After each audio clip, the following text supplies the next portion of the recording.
Operation Ramanagara ಆಯಿತು. ಈಗ Hassan target ಆಗಿದೆ.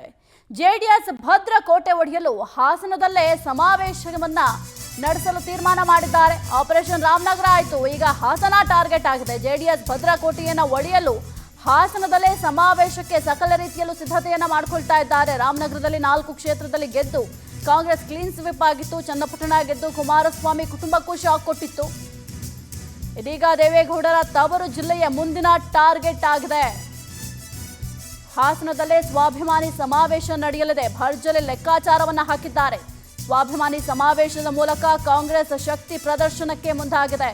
ಇನ್ನು ರಾಮನಗರ 4 ಕ್ಷೇತ್ರದಲ್ಲಿ ಗೆದ್ದು ಕಾಂಗ್ರೆಸ್ ಕ್ಲೀನ್ ಸ್ವೀಪ್ ಆಯಿತು. ಇನ್ನು ಚನ್ನಪಟ್ಟಣ ಗೆದ್ದು ಕುಮಾರಸ್ವಾಮಿ ಕುಟುಂಬಕ್ಕೂ ಕೂಡ ಶಾಕ್ ನೀಡಿತು. ಇದೀಗ ದೇವೇಗೌಡರ ತವರು ಜಿಲ್ಲೆಯ ಮುಂದಿನ ಟಾರ್ಗೆಟ್ ಅಂತ ಹೇಳಲಾಗ್ತಾ ಇದೆ. ಇನ್ನು ಹಾಸನದಲ್ಲಿ ಸ್ವಾಭಿಮಾನಿ ಸಮಾವೇಶಕ್ಕೆ ಸಕಲ ರೀತಿಯಲ್ಲೂ ಕೂಡ ಈಗಾಗಲೇ ಸಿದ್ಧತೆಯನ್ನ ಮಾಡಿಕೊಂಡಿದ್ದಾರೆ. ಭರ್ಜರಿಯಾಗಿ ರಾಜ್ಯ ನಾಯಕರು ಲೆಕ್ಕಾಚಾರವನ್ನು ಕೂಡ ಹಾಕಿದ್ದಾರೆ. ಇನ್ನು ಸ್ವಾಭಿಮಾನಿ ಸಮಾವೇಶದ ಮೂಲಕ ಕಾಂಗ್ರೆಸ್ ಶಕ್ತಿ ಪ್ರದರ್ಶನವನ್ನ ಮಾಡಲಿದೆ. ರಾಮನಗರದ ಬಳಿಕ ಇದೀಗ ದೇವೇಗೌಡರ ತವರು ಹಾಸನ ಟಾರ್ಗೆಟ್ ಆಗಿದೆ. ಯಾಕೆಂದ್ರೆ ಹಾಸನದಲ್ಲಿ ಸ್ವಾಭಿಮಾನಿ ಸಮಾವೇಶಕ್ಕೆ ಕಾಂಗ್ರೆಸ್ನವರು ಸಕಲ ರೀತಿಯಲ್ಲೂ ಕೂಡ ಸಿದ್ಧತೆಯನ್ನ ಮಾಡಿಕೊಂಡಿದ್ದಾರೆ. ಜೆಡಿಎಸ್ನ ಒಕ್ಕಲಿಗ ಮತ ಬ್ಯಾಂಕ್ ಅನ್ನ ಹೊಡೆಯಲು ಹಿಂದ ಅಸ್ತ್ರ ಪ್ರಯೋಗ ಮಾಡುವ ಸಾಧ್ಯತೆ ಕೂಡ ಇದೆ.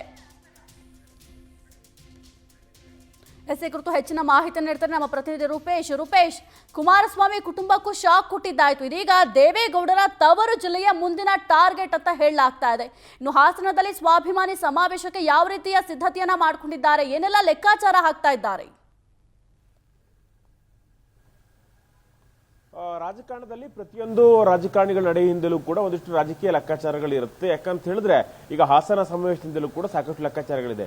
ಅಂದ್ರೆ ಈಗ ದೊಡ್ಡ ಮಟ್ಟಿಗೆ ಚುನಾವಣೆಗಳು ಯಾವುದೂ ಕೂಡ ಇಲ್ಲ, ಆದ್ರೂ ಕೂಡ ಹಾಸನದಲ್ಲಿ ಸಮಾವೇಶ ಆಗ್ತಾ ಇದೆ. ಇದರ ಹಿಂದಿನ ಲೆಕ್ಕಾಚಾರ ಹೊರಟಾಗ ಒಂದಿಷ್ಟು ಒಳ ಹೊರವುಗಳು ನಮ್ಗೆ ಕಾಣಿಸ ಸಿಗುತ್ತೆ. ಯಾಕಂತ ಹೇಳಿದ್ರೆ ಚನ್ನಪಟ್ಟಣದಲ್ಲಿ ಗೆಲ್ಲುವುದರ ಮೂಲಕವಾಗಿ ರಾಮನಗರದ 4 ಕ್ಷೇತ್ರವನ್ನ ಕ್ಲೀನ್ ಸ್ವೀಪ್ ಮಾಡಿ ಕಾಂಗ್ರೆಸ್ ತಮ್ಮ ಪ್ರಾಬಲ್ಯವನ್ನು ಮೆರೀತಾ ಇದೆ. ಹೀಗಾಗಿ ರಾಮನಗರ ಆಯಿತು. ಯಾಕಂತ ಹೇಳಿದ್ರೆ ಹಾಸನದಿಂದ ಕುಮಾರಸ್ವಾಮಿ ರಾಮನಗರಕ್ಕೆ ಬಂದಿದ್ರು, ಅಲ್ಲಿ ವೈಟ್ ವಾಶ್ ಮಾಡಿ ಆಯ್ತು. ಇದೀಗ ಇಲ್ಲಿ ದೇವೇಗೌಡರ ತವರು ಜಿಲ್ಲೆ ಹಾಸನದಲ್ಲೂ ಕೂಡ ಕ್ಲೀನ್ ಸ್ವೀಪ್ ಮಾಡಲಿಕ್ಕೆ ಇಲ್ಲಿ ಕಾಂಗ್ರೆಸ್ ಪ್ರಯತ್ನವನ್ನು ಪಡ್ತಾ ಇದೆ. ಇದರ ಭಾಗವಾಗಿ ಇದೀಗ ಜಿಲ್ಲಾ ಪಂಚಾಯತ್ ಮತ್ತು ತಾಲೂಕು ಪಂಚಾಯತ್ ಚುನಾವಣೆ ಬರ್ತಾ ಇದೆ. ಅದಕ್ಕೋಸ್ಕರ ಹಾಸನದಲ್ಲೇ ಸಮಾವೇಶನ ಮಾಡ್ತಾ ಇದೆ. ಯಾಕಂತ ಹೇಳಿದ್ರೆ ಮಧ್ಯ ಕರ್ನಾಟಕ ದಾವಣಗೆರೆಯಲ್ಲಿ ಸಮಾವೇಶ ಮಾಡ್ತಾರೆ, ದಕ್ಷಿಣ ಕರ್ನಾಟಕ ಅಂತಲೇ ಮೈಸೂರಿನಲ್ಲಿ ಸಮಾವೇಶ ಮಾಡ್ತಾರೆ. ಆದ್ರೆ ಹಾಸನದಲ್ಲಿ ಮಾಡ್ಲಿಕ್ಕೆ ಕೂಡ ವಿಶೇಷವಾಗಿರ್ತಕ್ಕಂಥ ಕಾರಣಗಳಿದೆ. ದೇವೇಗೌಡರ ಭದ್ರಕೋಟೆ ಸ್ವಲ್ಪ ಪ್ರಮಾಣ ಬ್ರೇಕ್ ಮಾಡಿದ್ರು ಕೂಡ ಸಂಪೂರ್ಣವಾಗಿ ಹಾಸನ ವಶಪಡಿಸಿಕೊಳ್ಳಬೇಕು. ಹೀಗಾಗಿ ಕಾರ್ಯಕರ್ತರು ಹಿಡಿದಿಡಬೇಕು. ಜಿಲ್ಲಾ ಪಂಚಾಯತ್ ಚುನಾವಣೆಯಲ್ಲಿ ಮೊದಲ ಹಂತದಲ್ಲಿ ಸಕ್ಸಸ್ ಆಗಬೇಕು. ಹೀಗಾಗಿ ಫೆಬ್ರವರಿಯಲ್ಲಿ ಜಿಲ್ಲಾ ಪಂಚಾಯತ್ ಮತ್ತು ತಾಲೂಕು ಪಂಚಾಯತ್ ಚುನಾವಣೆ ಬರುತ್ತೆ. ಹಾಗಾಗಿ ಅಲ್ಲಿ ಗೆಲುವನ್ನು ಸಾಧಿಸಬೇಕು ಅಂತೇಳಿ ಹಾಸನದಲ್ಲೇ ಸಮಾವೇಶನ ಮಾಡಲಾಗ್ತಾ ಇದೆ. ಅದೇ ರೀತಿಯಾಗಿ ದೇವೇಗೌಡರು, ಅದೇ ರೀತಿಯಾಗಿ ಜೆಡಿಎಸ್ ನ ವೋಟ್ ಬ್ಯಾಂಕ್ ಅಂತ ಹೇಳಿದ್ರೆ ಒಕ್ಕಲಿಗ ವೋಟ್ ಬ್ಯಾಂಕ್ ಡಿ.ಕೆ. ಶಿವಕುಮಾರ್ ಅದನ್ನ ಸ್ವಲ್ಪ ಪ್ರಮಾಣದಲ್ಲಿ ಕೇಳುವಂತ ಪ್ರಯತ್ನ ಮಾಡಿದ್ರು ಕೂಡ ಅಹಿಂದ ಮತ ಬ್ಯಾಂಕ್ಗಳನ್ನು ಮತ್ತಷ್ಟು ಗಟ್ಟಿ ಮಾಡಬೇಕು ಅಂತೇಳಿ ಕಾಂಗ್ರೆಸ್ ಹೊರಟಿದೆ.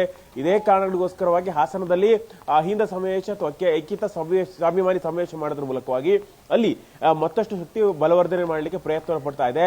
ಒಟ್ಟಾರಾಗಿ ಹಾಸನದ ಭದ್ರಕೋಟೆಯನ್ನು ಛಿದ್ರ ಮಾಡೋಕೆ ಇಲ್ಲಿ ಕಾಂಗ್ರೆಸ್ ಹಾಸನದಲ್ಲೇ ಈ ಒಂದು ಸಮಾವೇಶವನ್ನು ಆಯೋಜನೆಗೊಂಡಿದೆ ಅಂತ ಹೇಳಬಹುದು. ಈ ಮೂಲಕವಾಗಿ ಜೆಡಿಎಸ್ಗೂ ಕೂಡ ಶಾಕ್ ಕೊಡ್ಲಿಕ್ಕೆ ಇಲ್ಲಿ ಹೊರಟಿದೆ ಅಂತ ಹೇಳಬಹುದು. ಸಾಹಿತ್ಯ. ಓಕೆ, ಥ್ಯಾಂಕ್ ಯು ರೂಪೇಶ್ ನಿಮ್ಮೆಲ್ಲ ಮಾಹಿತಿಗಾಗಿ.